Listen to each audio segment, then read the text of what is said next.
Nikola Tesla was astral projecting when he was a young man back in Serbia. He was talking about artificial intelligence in the 1890s. His ideas and concepts were way, way ahead of his time. And that's because he was able to bring that information down with him. Now, can we go up there and modify something so that it changes our timeline here? Sure, absolutely.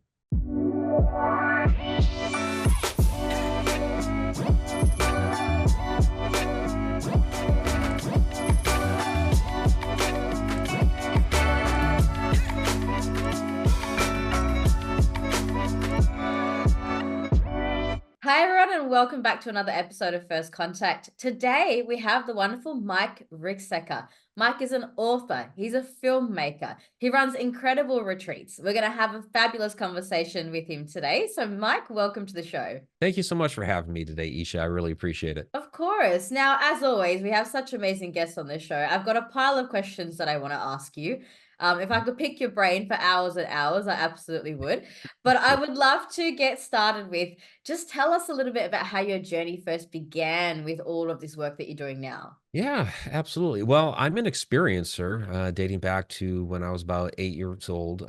Had an experience that you would normally call a shadow person type of experience. You had no idea what it was when I woke up in the middle of the night one night and there was this tall, dark figure standing in the corner of my bedroom. It's one of those incidents I would never call a haunted house because it was like a one-off. We lived there for 10 years, but the thing did get physical with me. Would approach my bed, took my arms by my wrists, crossed my arms across my body, and the whole time, I'm trying to scream.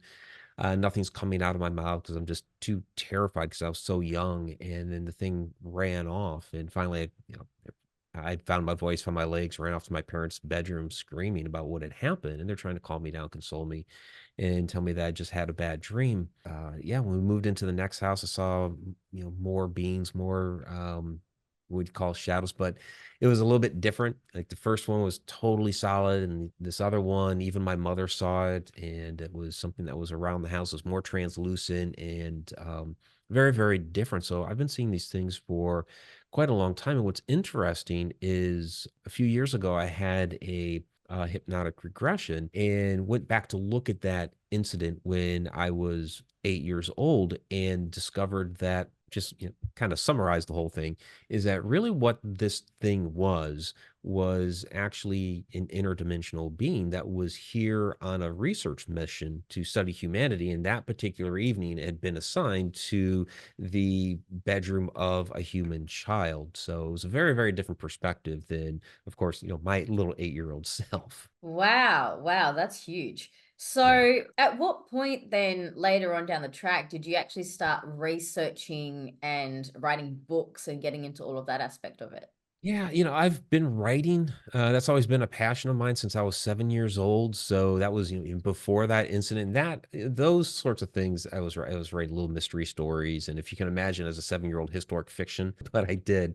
I just always had a passion for writing, and as I got older, my first book was actually a mystery novel at 2004. So it's officially 20 years old now. But I'd always had an interest in things paranormal, supernatural. I always had an interest in ancient Egypt, and that. I had my very first little paranormal investigation when I was about 14 years old. This is back many, many years ago, before all the television shows and all that. I had no idea what we were doing. It's just a friend of ours, my buddy David, and I were at our friend Lori's house, and she had told us in the middle of this conversation that we were having in her living room that she thought her house was haunted. And so, we decided, oh, cool, we're going to investigate this because we didn't use that word, but we wanted to check it out. And her main concern was her bedroom, that every time that she would tack something up on this one particular wall, we're talking like posters and things like that because we're in high school, it would always fall down, whether it was like an hour, a day, a week later, what have you, it would always fall down. She could not keep anything tacked up to this wall. So it was like the haunted wall. It was an older historic house in the downtown where we lived at. And there was like an old family cemetery and things like this in the backyard. So David and I go upstairs and we're checking it out. Lori's telling us more stories about what goes on with the house. And I didn't know this about my friend David at the time. He was a very, very sensitive guy. And he put his hand flat to the wall like that. And all of a sudden he turned this bright, bright red and started sweating profusely. And I'm looking at David like, oh my gosh, what's going on with my friend? No idea what this was. So he started going to wall all around the house trying to find the kind of quote unquote hotspots.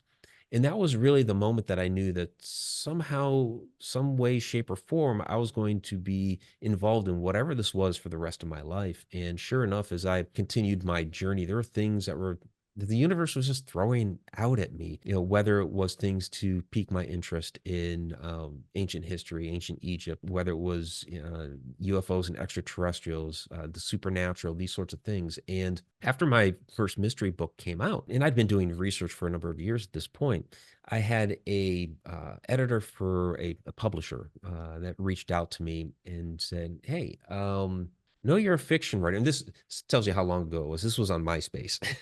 Right. And she says, "Hey, I know that you're a fiction writer, but we have a project that we're doing. We're expanding our line of paranormal and supernatural books. You're living in Maryland, and we need somebody to write a book about true ghosts and hauntings in the supernatural in the state of Maryland. And I see you have some interest in that area. Would you be willing to take on that project?" And yeah, absolutely. So it was one of those moments where the universe kind of started steering me down the path that I needed to follow. And that has just really, really evolved here over the last 20 years. Wow, that's incredible. Yeah, it really sounds like destiny has found you in a Yeah. way. Like some people they say or they feel that they're born for this, and it sounds like that might be true for you because you've just been guided and led through your experiences into where you are now. So, Yeah. Mike, you recently took a trip to Egypt with some wonderful Mhm. humans, some of them who I know and who've been on this show before as well. What did you guys do there? Tell me about it because I saw some of the photos and I heard some Yeah. things, and then you mentioned something about Stargates. And so Right. tell us all about that. Yeah, so this is it's the Stargates of Ancient Egypt tour. It's an annual tour that we do every year. We have another one coming up in November 2025. And when all of that is officially posted, I'll be sure to update everybody.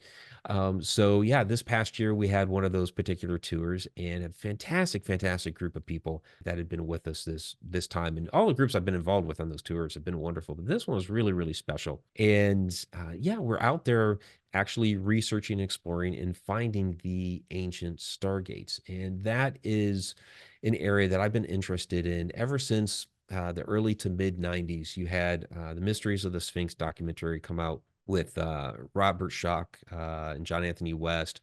Charlton Heston was the one who was the host for that, but where they redated the Sphinx. And you had the movie Stargate that came out like right after that. And so that really kind of propelled me down that path. So this particular tour, I'd been out in Egypt some years back now on a tour, and it was a different one, but the tour guide was Mohammed Ibrahim, and he's been doing the tours out there for over 20 years. He is an Egyptologist. That's what he went to school for. Studied under Zahi Hawass and others, and he's so very knowledgeable and learned about everything that happens at these different locations, including the Stargates. In fact, the name of his tour company is Saba, which means Stargate in ancient Egyptian. And so he and I just really hit it off. We had some amazing discussions about all of this ancient advanced technology. And Mohammed said, "I want to do some tours with you." Okay, so again, the universe kind of guiding me in that direction. And so like, all right, fine, we'll do the tours together. And that's what we've been doing here the last few years. Amazing. So, what do you experience at these Stargates? Yeah, so these Stargate locations, and a lot of them are actually in the temples. And everything's hidden in plain sight. Mm. So you have these doorways that you're, going through, and on the sides of the doorways are labeled Stargates, Stargates. And you have the depictions on the walls as you enter in of the white cakes that they would ingest. So they were white cakes. We believe that they were made with, at least partially, with monatomic white gold, and they would ingest these to prepare themselves to enter into the Stargate chambers. And so we see in a lot of these different locations, like a great one, Elephantine Island, where in the Temple of Khnum, you have depictions of what looks like people in a Mayan headdress. And there's the Stargate that's right there at the top of the hill. So it's making that correlation. Hey, you have the Stargate here. There's a small pyramid behind there that would be powering this thing. Pyramids harnessing the energy of the Earth, and you have these visitations with these beings from that appear to be Mayan in nature, or maybe if they weren't Mayan, maybe there were those beings that they would have in common between the ancient Egyptians and other places around the world that had that influence in these different areas that passed on that knowledge. So, so that's what we're looking for in exploring while we're out there. Is here's all the stargates. And what's funny is the one year that we were out there, it was like a scavenger hunt. Everybody looking for the Stargate symbolism. And so we have found a lot of those now, but now we're looking for those other answers as to, okay, where were they going? Who was coming to Egypt? What type of knowledge and technology were they passing along? So we're getting deeper each tour as we go along. When you mention the symbolism, what specifically are you looking for? Yeah, so there's a few different ways that Stargate is symbolized. The most common way is through it's a particular set of hieroglyphs. So I'd mentioned before that the word for Stargate is Saba. So you have to keep in mind that the ancient Egyptian language didn't use vowels. So we have two consonants that are available to us in this set of four hieroglyphs. The one is the S, which is a folded sheet, and the other is the B, which is the foot. But then you have what we call determinatives. So symbols to help us understand what the word is supposed to be. One is the symbol of a star, and the other is the symbol of a gate. So it's like really Okay, plain. it's obvious, right? It's really obvious. It's Okay. right there. Yeah. Yeah, But there are some other ones where you might just have a little gate and a star above it. And then there are these others at the Temple of Dendara where it's more of a rounded gate, a little bit different, that has some hieroglyphs in the middle and then a bunch of stars over the top. And in this set of hieroglyphs, both inside and outside this one particular room, all the number of stars are different, the glyphs are different, and so this is something that we're actually currently researching, trying to determine, okay, what exactly were these type of stargates, were these maybe the addresses of where they're going, something like that we're trying to determine. oh, amazing. So when you go and visit these stargates, have you or any of the people with you had experiences of contact at these places? Many people do. A lot of people, when they go and they enter into the Stargate chambers, some people have had visions. Some people have just, maybe they've had some sort of interaction with their spirit guides or their higher self. People have genuinely felt different things as they've gone into these chambers. Now, I can't say we've seen somebody disappear and go off to another dimension, and we're limited on time too. So there's that. But people do have experiences when they walk into these rooms. Yeah. Okay, amazing. And how many stargates would you say there are, or how many have you discovered to date? Oh, you know what? That's interesting because I haven't actually counted. So Abydos, Dendara, Karnak, Luxor, Elephantine Island. I mean, that's just five temples right there.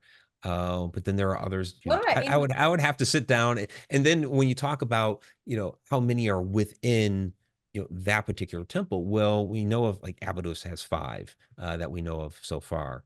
and inside the pyramids themselves? Have you discovered stargates in there?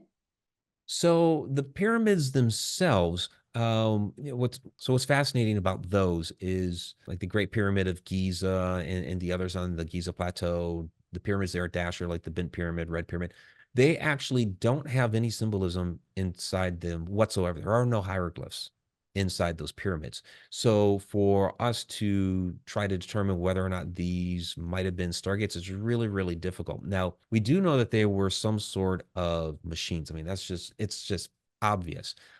Science has shown us that the pyramids are harnessing earth energy. If science likes to get on us about a lot of these different topics, but hey, the science has proven that one. But when you go into the Great Pyramid of Giza, for instance, for me here, the smoking gun is the Queen's Chamber, which when you walk into the Queen's Chamber, and this is generally off limits to the public, we get 2 hours special access to the Great Pyramid of Giza just ourselves, and the whole thing is opened up to us. So we go into the Queen's Chamber, and off to the left-hand side, there's this niche that's in the wall, and it's a small corbelled structure, quite tall. And traditional archaeology likes to say, well, there was a statue or some sort of idol that was standing in this niche. But when you actually look at the back wall of this thing, it's for one, there's a small tunnel leading out the backside that goes back about 30 meters. But secondly, the rest of the wall there is burned, it's scorched, it's blackened, and the stone is melted. So something extremely, extremely hot was happening here. And then you look at the rest of the Queen's Chamber, and it has a small coating of salt. So some sort of chemical reaction, something very hot going on here. This was some sort of machine. And when we look at some of the others, I mentioned that corbel structure. I mean, that's the Grand Gallery. It's huge corbel structure. But we see that in the other pyramids too, like the Bent Pyramid, Red Pyramid, and what have you. And we've done some testing in there because I believe that it's a there's a type of sound energy or a type of I'm sorry, a type of sound technology that's being used here. And we had a professional singer in there with us last time, and when she was in the main chamber of the Red Pyramid, which again has that corbelled structure, she started singing in there, and oh my gosh, you could just feel the vibration inside there. It was amazing. Mm, wow, incredible. So, in the Queen's Chamber, what do you think the purpose of that chamber was, other than this? Obviously, it's a machine. Like, what do you think the machine was for? What do you think they did there? Yeah, so you have the idea, and Christopher Dunn has done an amazing job of talking about this being a type of power plant, which it may be, and it makes sense when we see a lot of these different setups, like even with some of the smaller pyramids, like Elephantine Island or Hatshepsut's Temple, where it seems that it could be harnessing the Earth energy, and at those places powering the Stargates. Now, there on the Giza Plateau, you don't really have those temples where you have these designated stargates like that. But what I think that, especially with the corbel structures being, having that harmonic resonance that would be basically be proliferating outward from it, I believe it was doing a couple different things here. So much on the idea of a power plant as it was like creating electricity, like our lights and everything around us that we have right now. I think it was more of an energy for two different things. One, for the people to, raise their consciousness to another level. But also, secondly, the most important thing to the ancient Egyptians back then was their crops and growing food. Egypt is built on only 7% of its land because the rest is desert. You just have that little strip along the Nile. Everything else is sand. So when it became time for the inundation season, which is when the Nile River would flood and bring the rich black soil downriver, that was really and really important to the ancient Egyptians. So I believe what this energy was doing in part was to help grow those crops, to create a better crop, bigger fruit, bigger vegetables, more abundance, those sorts of things. Because once the inundation season was over and they had to harvest, they had all of those months of that dry aridness, no rain or anything like that. Barely ever rains out there to try to survive. So they needed to grow a lot of crops. Interesting. There are some modern technologies that we have now that I don't know if they're the same. This is just purely a speculation here, but something as simple as structured water. Like you can Mhm. use structured water that will help plants grow 2 to 3 times they would with regular water. So I wonder if they Right. had something like that. So structured water actually is something Nassim Haramein and his team of physicists are working on this. They've created technology to restructure the molecules in water. It's not rocket science. It's actually very easy to do. You just Yeah. swirl the water around. It's a very simple process. Right. Um, but what they've done is they've researched this to a very high level and have discovered that even just something as simple as restructuring the water molecules helps to grow the plants 2 to 3 times faster. So I wonder maybe if Egyptians were onto some of that kind of technology at that time.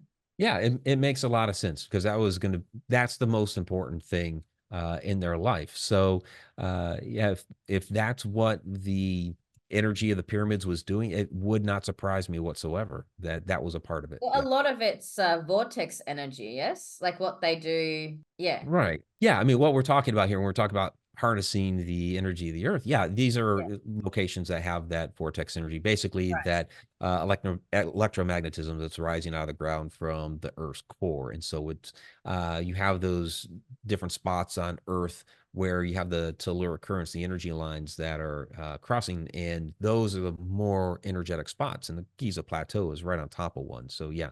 Yeah, amazing. I love that. Do you know of any other stargates outside of Egypt? Yeah, we see the well, like you have around Lake Titicaca, you have the Amaramuro, which is that basically doorway that's right in the side of the mountain there next to the lake. Across the lake in Bolivia, you have the Gate of the Sun. In the American Southwest, you see the symbolism for portals and star people, all over. In fact, I just posted a video on this the other day when I was just out passing through. It was Albuquerque, New Mexico. They have the Petroglyph National Park there, and you have very distinctly you have petroglyphs of the star people. You have the symbolism there for energy, and then you have the portal symbolism, the spiral that we see all over the world. And so we see that all over the American Southwest. At Chaco Canyon, there's places around Skinwalker Ranch. So it's yeah, we see stargates all over, and there's actually some in Sri Lanka that people have been finding lately too. Oh wow. I was in Albuquerque not too long ago, just earlier this year. And unfortunately the altitude and the snow wiped me out for a couple of days. So Ah. I didn't get a chance to actually go see that. But the people that I was staying with, they did tell me about it and I was very fascinated by it. I just didn't get a chance to actually physically go there myself because yeah, it's a bit intense up there when it's snowy. It can Which be. I was not expecting. There was one in, I don't know if you're familiar with this one, Mike, and I'd like your thoughts on this if you can speak to it. Pumu Punku, which is about 2 hours away from Lake Titicaca. I recall I went to Lake Titicaca many years ago, and then we took a taxi or we drove out there somehow, but it's a good couple of hours away. But the energy of that Stargate has been distorted. I don't know if you've seen that with some of the other Egyptian Stargates, but with this specific one, they have this big stone gate there. It actually looks like an arch, like a gate. You can't really miss it. And I don't know who decided to do this, but someone decided it was a good idea to move this structure that's tons, literally tons heavy, and it's just been shifted like maybe 20 meters or so. And it made me think, why would you do that? Because the energy of the land is amazing. You can see that it's got this Right. really high vibing, kind of place to it. Obviously, the Stargate's been put there for a reason, and then somebody's come along going, you know what, we're just going to move this. And so when I did visit it, it was after the stone had been moved, and I could Mm. sense that the energy was really off. And I wonder why, who did that, why would they do that, what was the reasoning behind that.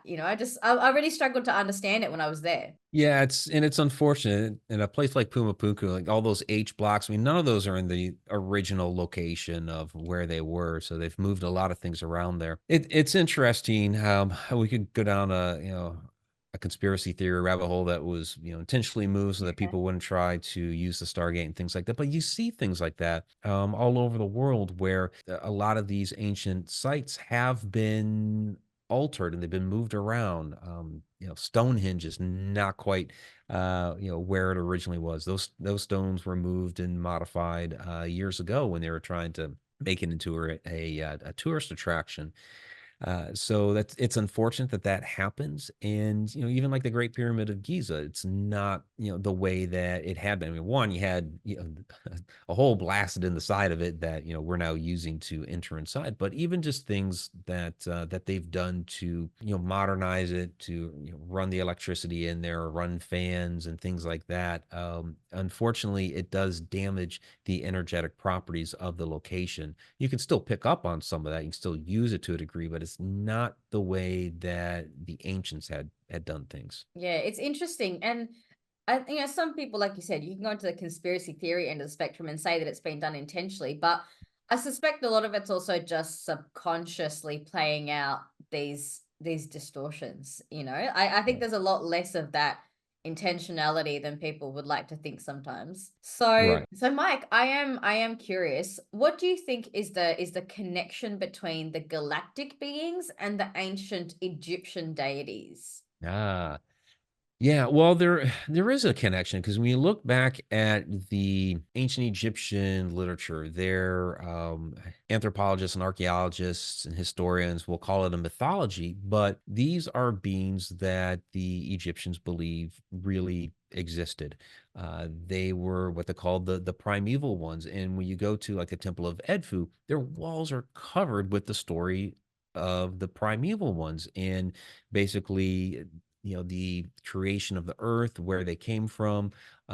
You have the story of Atlantis is there, and like we see in other cultures, we see reference to the shining ones. And so, these were beings that came from, outside of what we currently call Earth, and they helped to build the civilizations that we have here today. So when we talk lost civilizations, this is part of that story. We see the story of the cataclysm throughout all cultures, and this predates all of that. So yeah, there was definitely interaction between the indigenous peoples that were here and these other beings that were the primeval ones, and then it ended up proliferating down into their gods, or what they called netters, which Neters. Again, we're supplying the vowels here in English, but these were not so much gods conventionally that we think of, but they were more like forces of nature, Mm. which is a really, really different aspect to look at it from. Yeah, right.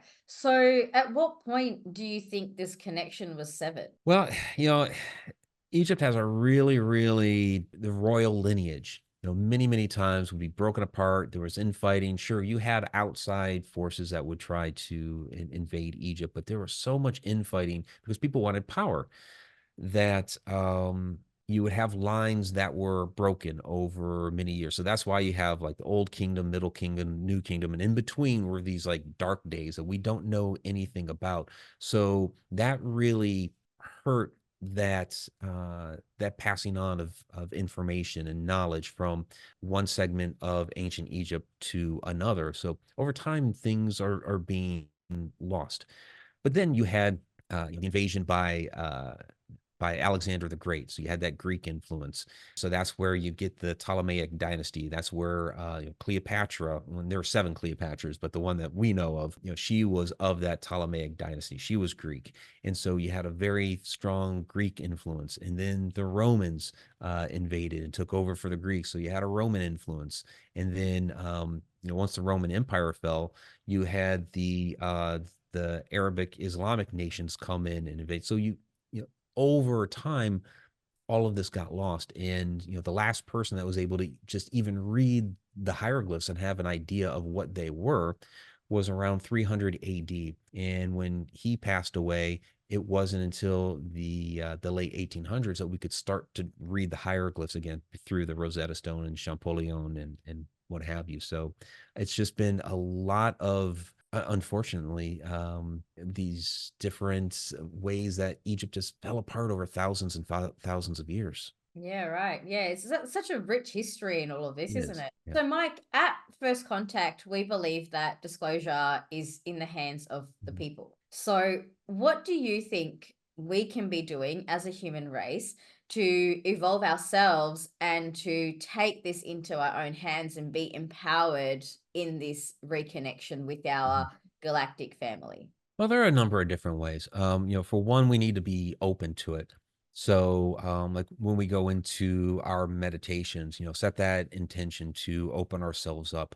You're right. It's going to take us for, disclosure to really occur, even though we see, a lot going on with the government these days of, they are having these congressional hearings and they're bringing in different people from different agencies, fighter pilots and other people to talk about it in front of Congress, which is great because it helps to get that conversation going and let the general public know, hey, we have not been crazy all of these years. But the issue I have there is this is the government's way of trying to control the narrative. They can no longer deny that there's something going on because we have too much technology at our disposal these days. Everybody's running around with a cell phone that has an HD or better camera in it. We're taking fantastic photos and videos and all of these things. So they can no longer deny any of that. So if they can't deny it anymore, they want to control the narrative. Mm, So yeah, it's going to take us to bring forth the real disclosure. right. Amazing. Now you've got this book behind you, and I Yeah. see it travels through time. Yes. What's that about? So, Travels Through Time, that is the first book in the Connecting the Universe series. Originally, it was just going to be one single book and get into all of these different aspects of stargates, portals, the connections between us, the planet, the universe, going to get into Earth energy, all these different topics. And not this past year, but last year, when I was out in Egypt, I had just gotten done doing a presentation on stargates, and we were headed out toward one of the temples. And something about Egypt always sparks me creatively. And it just hit me that no, Connecting the Universe isn't just one book, it's an entire series of books. And I needed to break out all these different topics into their own books. So, okay, where do I start? Well, let's start with the groundwork of the universe. And so I decided to write about the nature of time and time travel, which has always been a topic that has fascinated with me. And throughout my research, I kept noticing how a lot of the different phenomena that people were experiencing that were coming to me with their stories, things that I had experienced, had a time component that was involved with it, whether it was a time slip or, even when we talk about like dreams and premonitions and these sorts of things, this is, the consciousness actually moving to these other points in time and observing something and bringing that information back. So this was something that I really wanted to dive into and start as like the base for this entire series moving forward. And so, what is a portal? So a portal essentially is like when we're talking stargates and things like this. So a portal is basically like a doorway, a gateway into whether it's another place in the cosmos, somewhere across the universe, could be someplace here on Earth, could be another dimension, could even be to another point in time. The difference between like a portal and a stargate would be, a stargate is something that an intelligent being, not necessarily human, but intelligent being has developed and is controlling, able to control to move to one place to another, where a portal can actually be just naturally occurring. And we see this, in fact, our science, like NASA has even admitted these. Yes, we have these out in space. They call them X points, where you have the Earth's magnetosphere that is interacting with the solar wind, and where they converge sometimes. And it's funny because they have satellites up there that are studying. They have been for almost 10 years now, and they can't make any sense of these because they will open all different random times. They will open all different sizes. They will the length of time that they're open or different lengths of time. So they've been studying this for almost 10 years and still can't make any predictions about these whatsoever. But we have them on Earth as well. So when we talk about some of these people that go missing in the woods and things like this, or we have missing airplanes. Some of those are sure due to natural causes. People naturally do get lost in the woods or eaten by a bear, or a plane may crash or something like that. But some of these others do actually pass through portals that may take them to another point in time or take them to another dimension. So, do you think you need to go to one of these places to access a Stargate or a portal, or do you think you can just do it from home? Well, science is actually starting to do this in the lab. They a year and a half ago they published a paper where in the lab on the quantum level they actually created a baby wormhole. Yeah, I'm not too keen on this idea because for them to do it, they created two small black holes and then connected them through a tunnel. And it's like, do we really want to be creating black holes here on Earth? I don't know if that's the smartest idea. For us at home, could we open some sort of portal or harness the energy to be able to do these things? I believe so. I don't believe it's going to take some sort of technological gadget to be able to do so. Like when we talk like time machines and things like that, I get asked that a lot with Travels Through Time. And I tell people, it'd be fun to like Back to the Future, hop in a DeLorean, zoom off 88 miles per hour and take off somewhere. But I really don't think that that's what it's going to be. It has to do more with the consciousness. So I believe it has more to do with, going into a specific type of meditation, setting a specific frequency, setting that intention before you go in, set that frequency, and then be able to essentially will the consciousness to whether it's another point in time or another dimension. And the trick is being able, of course, to figure out what that frequency is. The one place where I will say that I think technology could help us here is because sometimes it's hard to maintain that frequency. Maybe there's a way that a piece of technology could help us to, once we have locked in that or tapped into that particular specific frequency, that maybe a piece of technology could help us lock into it. But I think just for starters, we can in our own meditations, take our consciousness to these different places. Amazing. Have you tried to do that and gone somewhere? I have. So, my mind runs a million miles a minute these days, so it's hard for me to just I meditate every day, but it goes all over the place, and so that's something that myself, my part of my personal journey is trying to rein that in, calm the mind. But when I was younger, about 14 years old, I'd mentioned before that we had moved from one house to another, but it was between states. I'd moved from Massachusetts to Ohio, 650 miles between the two locations. And this was in the middle of I was a young teenager, 13 years old at the time. So I was crushed. So a year later, I decided I wanted to go back and visit my friends, but I can't travel 650 miles. So what I tried to do, having seen the movie many times, Somewhere in Time. Absolutely love that movie. Christopher Reeve, Jane Seymour, and it's a fantastic film. And the writer, Richard Matheson, had done a lot of research into the nature of time and the fourth dimension actually works. And he incorporated that within the story where his protagonist, Richard, actually willed himself from 1980 back to 1912 just through the power of the mind, just through thought. And so, as a 14-year-old, I was going to attempt to do this. So, one night while I was lying in bed, it was basically on the anniversary of our move, I was trying to do that. I was trying to will my consciousness a little bit more than a year back in time so I could go visit my friends. And I'd gotten to this point, and I had no idea what I was doing. I was 14. I'd gotten to this point where I was in a deep meditative state, and I started feeling these undulating waves. Like I was going up and down in the bed. And I was like, okay, this is interesting. I have no idea what's going on here. And it was just kind of up and down, up and down.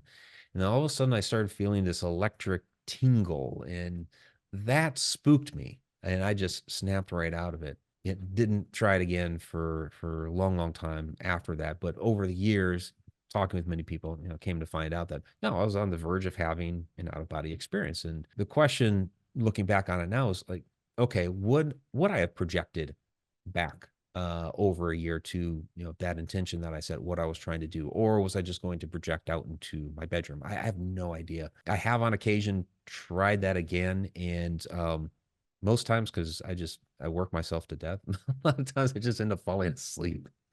But I will continue to try. Wow, that's very fascinating.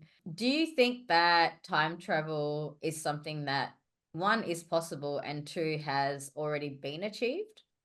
Yeah, both. For one, well, when we talk about the nature of time, time doesn't really exist. It's all here. It's all concurrent, past, present, and future within what we.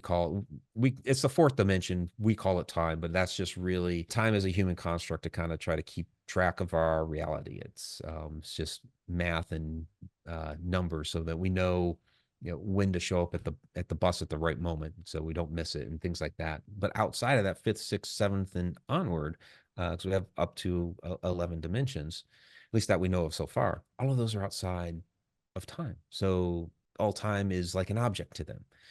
So we know it's all here. It's all concurrent. That means that they, from those dimensions, would be able to very easily pick a spot within time to be able to go to. We're kind of stuck in that quote unquote river of time. And when we look at that analogy, it's not, time doesn't make itself flow. It's not what's making that river run. It's the banks that are keeping the water in place and keeping that running. So it's like a control set.